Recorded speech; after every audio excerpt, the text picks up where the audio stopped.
ओम।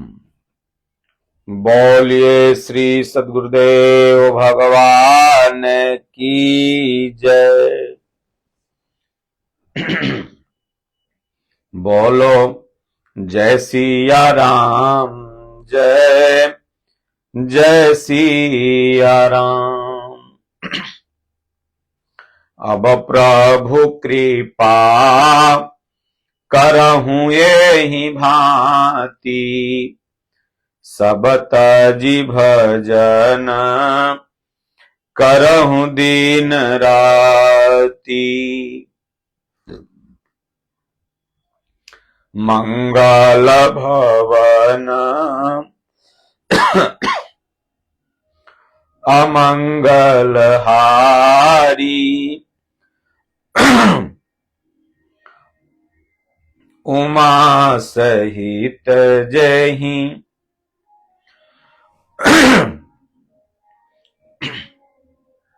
जपत पुरारी। बोलिए श्री सद्गुरुदेव भगवान की जय। सज्जनों, आज की भगवत चर्चा में यथार्थ गीता का जो मेन पॉइंट है उसी पर हम लोग चर्चा करेंगे। एक राजा था, उसके पास सेना कम थी। पड़ोसी राजा ने आक्रमण कर दिया।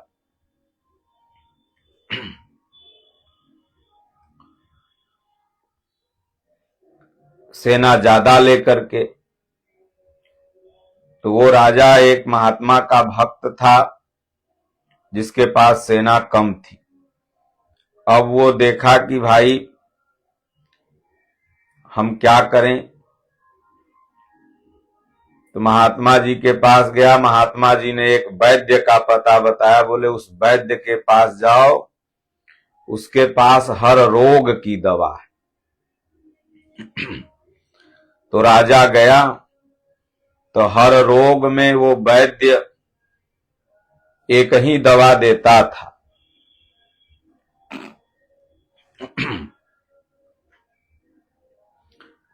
दिया, बोला जाओ अपने सैनिकों को सबको थोड़ा थोड़ा खिला देना और तुम्हारी जीत हो जाएगी। राजा गया,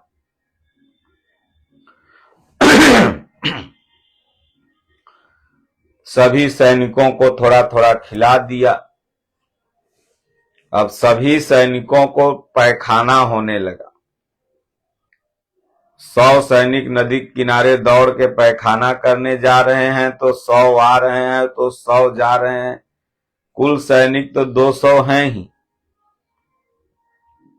और नदी के इस पार से वो राजा जो आक्रमण किए थे वो देख रहा था। बोले बाप रे, इसके पास कितने सैनिक हैं। लगता है कि हमें जो सूचना दिया है वो गलत दिया है। अभी तक इसके पास इतने सैनिक हैं कि 12 बज गया, झाड़ा ही फिर रहे हैं। अगर ये आक्रमण करेंगे तो हमारी सेना को चटनी बना के खा जाएंगे। बस वहीं से अपना सेना लेके लौट के भाग गया और इसका राज्य बच गया। नहीं तो वो जीत लेता, इतनी सेना लेके आया था। तो राजा पहुंचा वैद्य के पास। बोले वैद्य जी, आपने कौन सी दवा दी थी? बोले हमने दिया था वही त्रिफला चूर्ण, उसी में थोड़ा जयमाल घोटा मिला दिया था।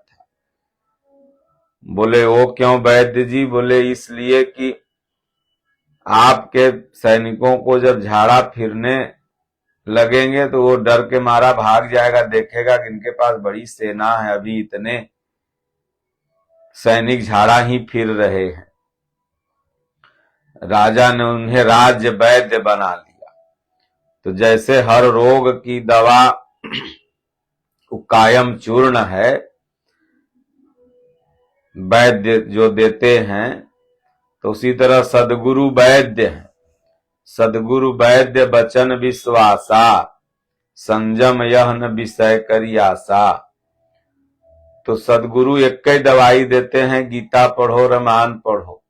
ये सब रोग का दवा इस किताब में है। और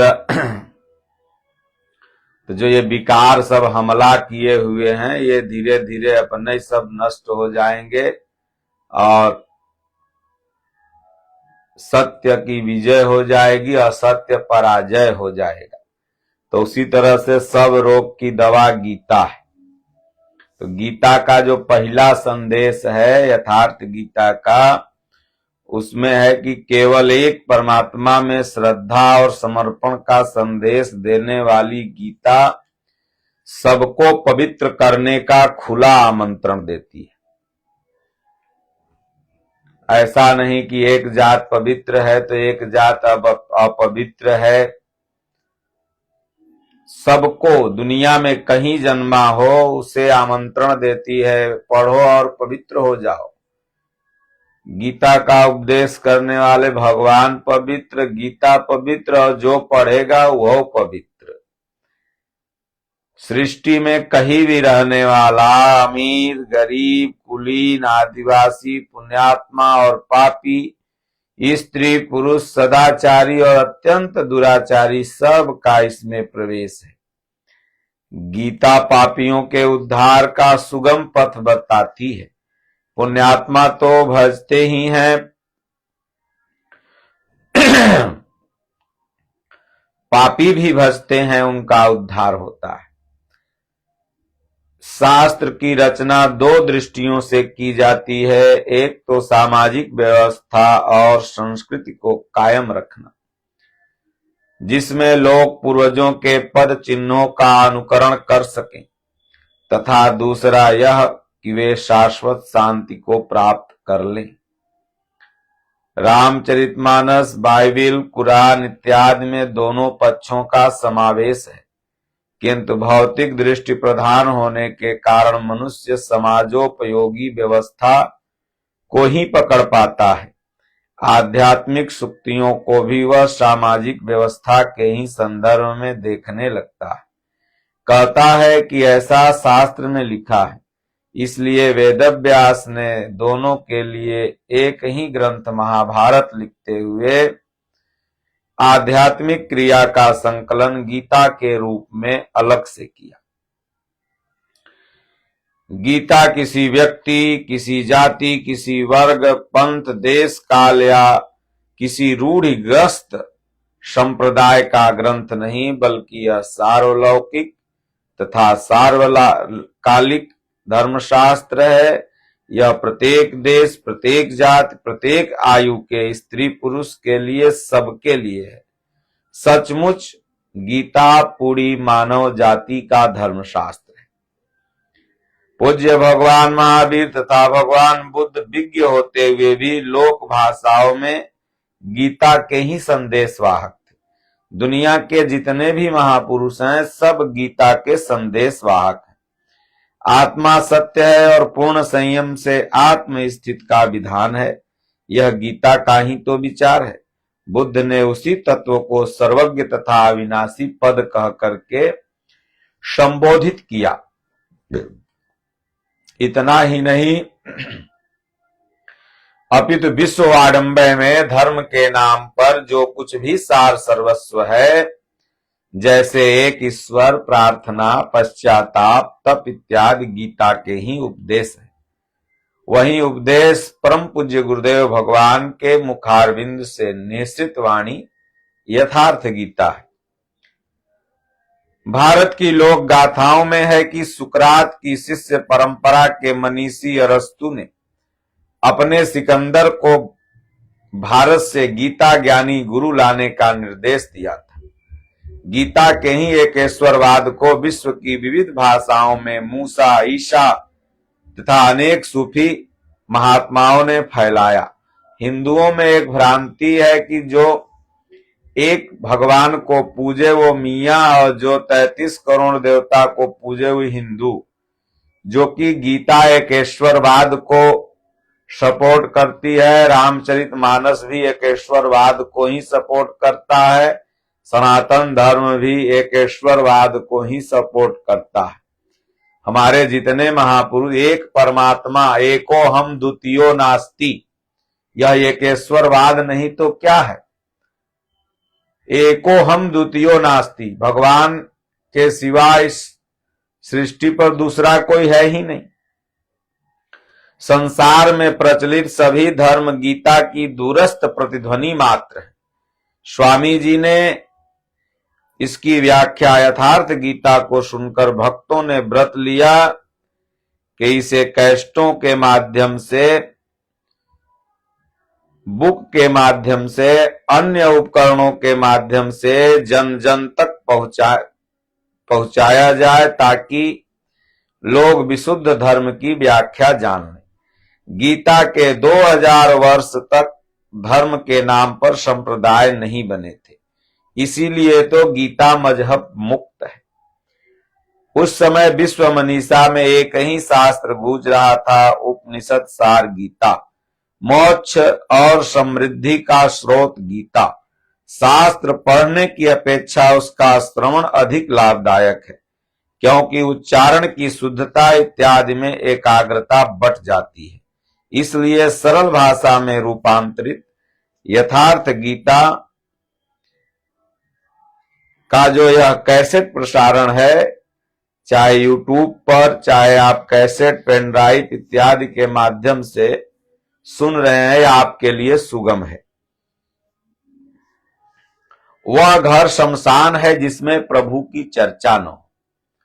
जिस घर में सुबह शाम भगवान का चर्चा न हो, सिर्फ भौतिक जगत की ही चर्चा हो, उस घर को हमारे संतों ने शमशान कहा। शमशान में क्या होता है? मुर्दा रहते हैं, मुर्दा जलाए जाते हैं। तो उसी तरह जिन हरि भगति हृदय नहीं आनी, जीवत सब समान ते प्राणी। जिस घर में, जिस हृदय में भगवान की चर्चा न हो, वो घर में आदमी थोड़ी रह रहे हैं, उस घर में समझ लो कि मुर्दा ही रह रहे हैं। आज का मानव इतना व्यस्त है कि चाह कर भी भजन के लिए समय नहीं निकाल पाता। बहुत से लोग चाहते हैं कि हम आधा घंटा 1 घंटा भजन कर लें, लेकिन व्यस्तता बस समय नहीं निकाल पाते। तो समय कब निकालोगे? जब समय खत्म हो जाएगा तब क्या समय मिलेगा? अब पछताने होत क्या जब चिड़िया चुग गई खेत। इसलिए आप कितना भी व्यस्त रहो, कितना कलेक्टर, डीएम, उद्योगपति कुछ भी रहो, कितना ही आपको मीटिंग में जाना रहे, लेकिन अपने आत्मा के उद्धार के लिए थोड़ा बहुत तो आपको समय निकालना ही पड़ेगा। जिसके लिए ये मनुष्य शरीर मिला, बस उसी के लिए समय नहीं है, बाकी नरक में जाने के लिए समय ही समय है। अपने बच्चों को हम शिक्षा दिलाते हैं कि वह अच्छे संस्कारों का अर्जन करें। अच्छे संस्कारों का आशय लोग लेते हैं कि वो अपनी रोजी रोटी, आवास, विकास की समस्याओं को हल कर ले। ईश्वर की ओर किसी का ध्यान नहीं है। किसी के पास इतना कुछ है कि प्रभु को पुकारने की आवश्यकता ही नहीं समझता, किंतु यह सब कुछ पार्थिव ही तो है। न चाहते हुए भी सारा वैभव छोड़कर यहीं जाना पड़ता है। ऐसी स्थिति में ईश्वर की पहचान ही एकमात्र संबल है, जिसे यह आपको प्रदान करती है यथार्थ गीता। इसलिए आपके पास बहुत व्यवस्था हो, बहुत कुछ धन हो, लेकिन आप अच्छे संस्कार में नहीं हैं। अच्छा संस्कार तभी है जब आप भक्ति, भजन, माता पिता का आदर, मनुष्यवत जीवन जी रहे हैं, पशुवत जीवन से निकलकर। संसार में जितने भी धार्मिक मतांतर हैं, वे सब किसी महापुरुष के पीछे श्रद्धालुओं का संगठित समाज है। महापुरुष की एकांत भजन स्थली ही कालांतर में तीर्थ, आश्रम, मठ और मंदिरों का रूप ले लेती है, जहां महापुरुष के नाम पर जीविकोपार्जन से लेकर विलासिता तक के साधन जुटाए जाते हैं। गद्दियां महापुरुष के बाद बनती है, गद्दियों से कोई महापुरुष नहीं बनता। इसीलिए धर्म सदा से ही प्रत्यक्षदर्शी महापुरुष के क्षेत्र की वस्तु रहा है। गीता ऐसे ही निर्विवाद महापुरुष योगेश्वर भगवान श्री कृष्ण की वाणी है, जिसके चिरंतन सत्यों से आपका साक्षात करा रहा है। यथार्थ गीता का यह कैसेट प्रसारण जितने भी धार्मिक मत मतांतर है, सब किसी न किसी महापुरुष के पीछे चलने वाला समाज है, न कि वो कोई अलग धर्म है। चाहे इस्लाम को ले लीजिए तो मोहम्मद के पीछे जो समाज चलने लगा इस्लाम हो गया। चाहे आप वह सनातन धर्म को ले लीजिए, राम और कृष्ण के सिद्धांत पर चलने लगा, वह समाज सनातनी हो गया। आप सिख धर्म ले लीजिए, गुरु गोविंद सिंह जी महाराज के पीछे चलने लगा, गुरुवाणी को मानने लगा, उस समाज अपने आप को सिख कहने लगा। इसी तरह यहूदी, पारसी, ईसाई, सब का सब जितना भी धर्म है वो किसी न किसी महापुरुष के पीछे चलने वाले अनुयायी हैं, और वो अपने आप को वही धर्म के मानने लगे, जो कि ऐसा नहीं। धर्म तो एक है। जितने भी तीर्थ हैं, व्रत हैं, जितने भी पुण्य स्थल हैं, सब किसी न किसी महापुरुष का पूर्व काल में तपस्थली है। तो इसलिए श्रीमद् भगवद गीता भाष्य यथार्थ गीता की 3 आवृत्ति आपको विशुद्ध धार्मिक बना सकती है। आप अवश्य इसका अध्ययन करें, पढ़ें। बोलिए श्री सद्गुरुदेव भगवान